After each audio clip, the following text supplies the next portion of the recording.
السلام علیکم ورحمۃ اللہ وبرکاتہ۔ میں آپ کی معلمہ فضا بٹ ہوں۔ آج جو ہے جماعت ہفتم کتاب سورج مکھی کا پہلا سبق حمد، آج ہم یہ پڑھیں گے۔ اس کے اندر جن چیزوں پہ ہم بات کریں گے وہ حمد کے بارے میں اللہ تعالیٰ کی تعریف بیان کی گئی ہے، ان کی شاعر کا تعارف پڑھیں گے، اس کے بعد ان کے سوال جواب اور اس کی مشق، اور پھر اشعار کی تشریح کیسے کی جاتی ہے، اور پھر آپ کو گھر کا کام دیا جائے گا۔ سب سے پہلے جو آپ کی حمد کے اندر الفاظ کے معنی ہیں، مشکل الفاظ کے معنی ہیں، وہ آپ جو ہے اپنی کتاب کے اوپر کچی پینسل کے ساتھ تحریر کریں گے۔ سب سے پہلے عالم، دنیا، صنعت، تخلیق، بر و بحر، زمین اور سمندر کو کہتے ہیں۔ کمی بیشی، کسی چیز کی کمی اور زیادتی کو کہتے ہیں۔ تابع ہونا، کسی کا ماتحت ہونا، کسی کی بات ماننا۔ اس کے بعد دار فانی، اس دنیا کو کہتے ہیں، ایسی دنیا جو ایک دن ختم ہو جائے گی۔ اب ہم شاعر کا تعارف دیکھ لیتے ہیں۔ آپ کی نظم کے شاعر ہیں اکبر الہ آبادی۔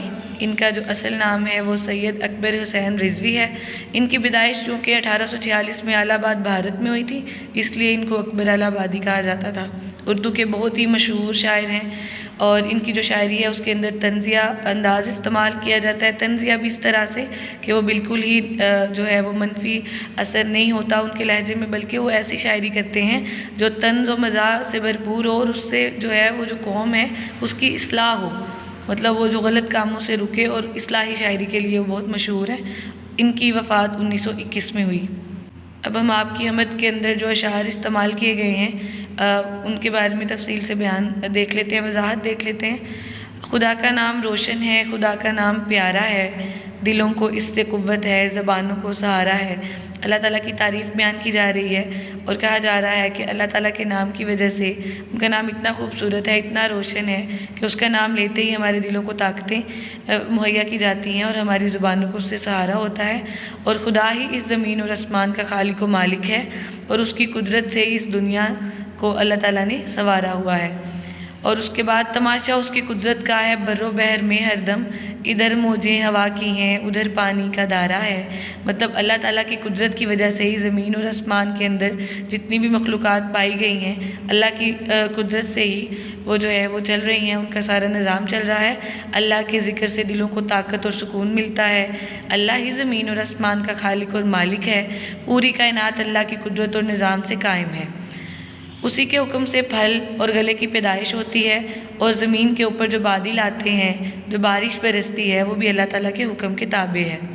اس کے بعد اللہ تعالیٰ کا حکم ہوتا ہے تو ہی موسم بدلتے ہیں، کبھی بہار ہے، سردی ہے، خزاں ہے، اور وہی ہے جس نے ہواؤں پہ جس کا قبضہ ہے، اور ہوائیں بھی اس کی تابع ہیں۔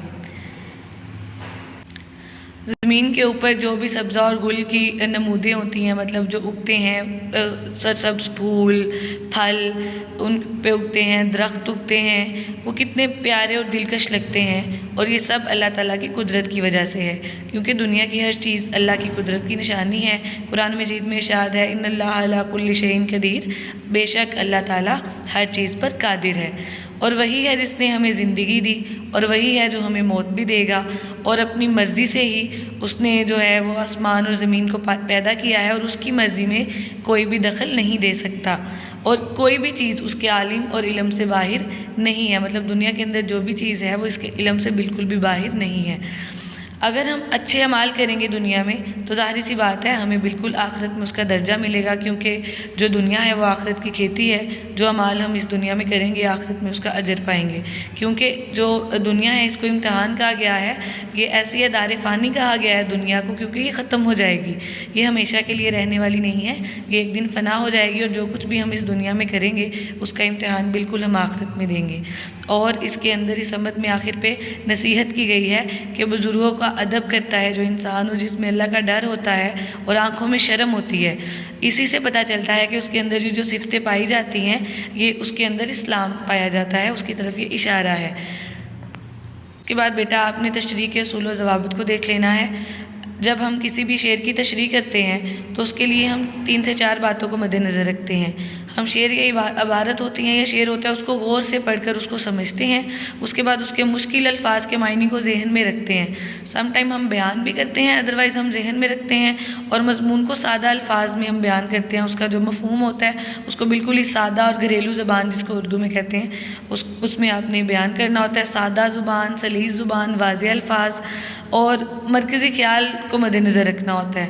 اور جو تشریح ہوتی ہے وہ بالکل بھی لمبی نہیں ہوتی، نہ ہی آپ نے صفوں کو بھرنا ہوتا ہے، بلکہ مختصر ہوتی ہے اور واضح ہوتی ہے۔ اس کے اندر جو بھی آپ کا جو ہے وہ پوائنٹ آف ویو یا مفہوم ہوتا ہے وہ واضح ہونا چاہیے، ادھر ادھر کی باتوں سے پرہیز کرنا ہے آپ نے۔ اس کے بعد آپ یہاں پہ دیکھ رہے ہوں گے اسکرین پہ آپ کو شو ہو رہا ہے تشریح کا طریقہ کار۔ تشریح کے طریقہ کار ہمیشہ سے ہم ایسے کرتے ہیں، حوالہ شعر لکھتے ہیں، حوالہ شعر کے بعد ہم نظم کا عنوان، شاعر کا نام لکھتے ہیں اور پھر اس کے بعد مفہوم بیان کرتے ہیں اور پھر اس کی تشریح بیان کر دیتے ہیں۔ آپ کی کتاب کے اندر جو شعر دیا گیا ہے جس کی آپ کو تشریح کرنی ہے وہ ملاحظہ کیجیے گا۔ اسی کے حکم سے پھل اور گلے کی ہے پیدائش، زمیں پر بدلیوں سے اس نے پانی کو اتارا ہے، اسی کے انتظام و حکم سے موسم بدلتے ہیں، وہی ہے جس وقت پر جس نے ہواؤں کو ابارا ہے۔ اس کا مفہوم میں نے بیان کر دیا ہے، سلائیڈ میں آپ کو شو ہو رہا ہوگا۔ اس مفہوم کو مد نظر رکھتے ہوئے بیٹا آپ نے اس کی تشریح کرنی ہے اور تشریح میں اس سے ریلیونٹ آپ نے آیات کا ترجمہ بھی ایڈ کرنا ہے اور آپ اس سے ریلیونٹ جو ہے متعلقہ شعر بھی لکھ سکتے ہیں۔ پھلوں اور پھولوں کی پیدائش، بارش کا برسنا اور موسم کی تبدیلی سب اللہ تعالیٰ کے حکم اور انتظام سے ہوتی ہے۔ ہوا کا چلنا اور کائنات کا نظام بھی اسی کی قدرت کا مظہر ہے۔ اس کے بعد بیٹا آپ کی نظم کا مرکزی خیال، جس کی آپ نے بالکل مرکزی خیال بھی لکھنا ہے۔ سب سے پہلے ہم یہ دیکھتے ہیں مرکزی خیال کہتے کسے ہیں۔ مرکزی خیال کوئی شاعر یا مصنف جس تصور کو بنیاد بنا کر نظم یا کہانی لکھتا ہے اس تصور کو مرکزی خیال کہا جاتا ہے۔ مرکزی خیال بالکل بھی آپ کا اس متن میں سے نہیں ہوتا، بلکہ آپ اس پورے جو ہے وہ نظم ہوتی ہے یا سبق ہوتا ہے اس کو پوری طرح سے پڑھتے ہیں، پھر اس کا جو تصور ہوتا ہے کہ شاعر نے یہ کس لیے لکھا، اس کا مقصد کیا تھا یا اس کا خیال کیا تھا، اس کو آپ بیان کرتے ہیں۔ اور مرکزی خیال ہمیشہ مختصر ہوتا ہے اور اس کے اصول میں ایک اصول یہ بھی ہے کہ مرکزی خیال زیادہ سے زیادہ 4 جملوں کا اور کم سے کم 3 جملوں کا ہوتا ہے۔ اس سے زیادہ اگر آپ لکھیں گے تو اس کا منفی جو ہے آپ کے جو نمبر ہیں نا وہ کاٹے جائیں گے آپ کے۔ آپ کی جو حمد کا مرکزی خیال ہے، آپ نے یہ جو 5 آپ کو دیے گئے ہیں نکات، اس کا استعمال کرتے ہوئے آپ نے مرکزی خیال لکھنا ہے۔ اللہ ہی مالک ہے، اللہ کی حکمت بڑی ہے، زمین اور آسمان اس کے ہیں، اللہ نے پھل اور پھول پیدا کیے، بارش اور پانی اس کے حکم سے آتے ہیں۔ ان کو آپ نے مد نظر رکھنا ہے اور اس کو رکھتے ہوئے مد نظر آپ نے 3 to 4 جو ہیں وہ سینٹینسز میں آپ نے اس کا مفہوم بیان کر دینا ہے۔ آگے بیٹا اب آپ کی یہ مشق آ گئی ہے، آپ کی جو سورج مکھی ہے اس کے اوپر حمد کی مشق ہے۔ آپ نے اس کے جو ہیں مصرے ملا کے اس کی کالم ملانے ہیں، مصروں کو ملانا ہے آپس میں۔ اس کے بعد آپ نے اس کے مختصر سوالات کے جوابات اپنی جو ہے جوابی کاپی پہ تحریر کرنے ہیں اور تفصیلی جو سوال ہے وہ بھی آپ نے اس کا لکھنا ہے۔ اس کے بعد بیٹا یہاں پہ قواعد میں زبان شناسی میں آپ کو قافیہ بتایا گیا ہے۔ قافیہ کا جو لفظ ہے وہ کف سے نکلا ہے، کفو سے نکلا ہے، جس کے معنی ہے پیروی کرنا اور پیچھے آنے والے کے ہیں۔ اردو ادب میں یہ جو صنف ہے یہ نظم کے اندر اور شاعری کے اندر استعمال ہوتی ہے۔ قافیہ ایسے الفاظ کو کہا جاتا ہے جو اشعار میں ردیف سے پہلے آتے ہیں۔ ردیف کا مطلب یہ ہوتا ہے وہ ردیف جو جو نظم کے شعر کے آخر پہ ایک جیسے جو الفاظ ہوتے ہیں ان کو ردیف کہا جاتا ہے، اور قافیہ جو ہوتا ہے وہ ہم آواز الفاظ ہوتے ہیں جو بالکل ردیف سے پہلے ہوتے ہیں اور ان کی جو آواز ہے وہ بالکل ایک ہوتی ہے، اسے ہم قافیہ الفاظ کہتے ہیں۔ آپ نے اس حمد کے پہلے 6 اشعار کے جو قافیے ہیں وہ آپ نے کاپی میں لکھنے ہیں۔ آپ کو میں اس کے بارے میں بتاتی ہوں۔ جیسے بیٹا یہاں پہ آپ کی حمد ہے، دیکھیں آخر پہ پیارا، سہارا، سنوارا، دھارا، یہ جو الفاظ ہیں یہ آپ کا قافیہ ہے، اور جو ہے لکھا ہوا ہے یہ ردیف ہے۔ ردیف سے بالکل پہلے آنے والے الفاظ ہر نظم کے پہلے دونوں مصروں میں ہوتے ہیں اور پھر اس کے ہر شعر کے دوسرے مصرے میں ہوتا ہے جو قافیہ ہوتا ہے، یہ آپ نے تحریر کرنے ہیں۔ اس کے بعد بیٹا آپ نے یہ جملوں کا استعمال کرنا ہے، الفاظ کا اپنے جملوں میں استعمال کرنا ہے۔ اس کے بعد حمد کا مرکزی خیال لکھنا ہے آپ نے، اور یہ جو شعر دیا گیا ہے آپ کو، آپ نے اس کی مفہوم اور اس کی تشریح کرنی ہے۔ یہ آپ کے لکھنے کے کام ہے جو آپ کی جوابی کاپی پہ ضرور ہونے چاہیے بیٹا۔ سوال جواب لکھنے ہیں آپ نے، کالم ملانے ہیں کتاب کے اوپر، مرکزی خیال تحریر کرنا ہے، جو شعر آپ کو دیے گئے ہیں اس کی تشریح کرنی ہے، صرف پورے اشعار کی تشریح نہیں کرنی، اور الفاظ کے جملے بنانے ہیں۔ شکریہ۔